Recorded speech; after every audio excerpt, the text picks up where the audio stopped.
आगे। कल मैं गांव गया था, देखा दीवारें शोर कर रही थी। जो मैं बचपन में लिख आया था वो काखा गाघा पढ़ रही थी।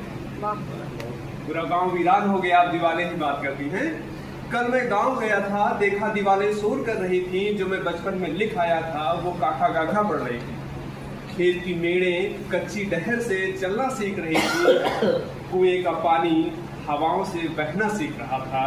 द्वारे पे रखा कोसा सूरज से जलना सीख रहा था। बहुत गहरी बात है। द्वारे पे रखा कोसा सूरज से जलना सीख रहा था।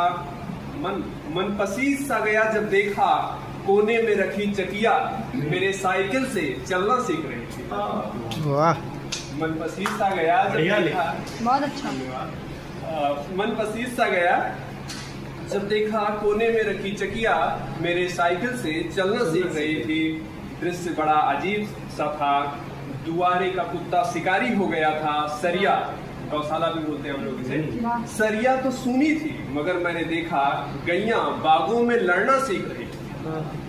क्योंकि भोजन के लिए प्रतिस्पर्धा होती है जब कोई नहीं होता है। गैया बागों में लड़ना सीख रही थी। फूल अब कौन लगाए यहाँ, अब तो कांटे ही महकना सीख रहे थे।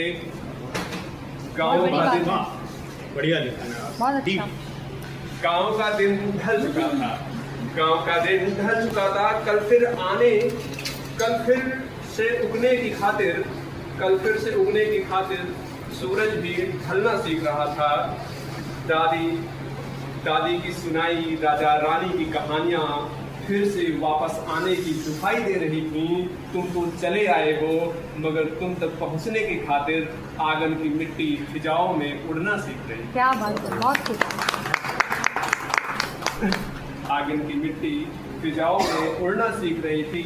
हद तो तब हो गई जब देखा पोस्ट बॉक्स पर बैठा कबूतर लिखना सीख रहा था। क्या बात है, और बहुत आगे बड़ी बात है। और आगे मैं क्या करूं? बच्चे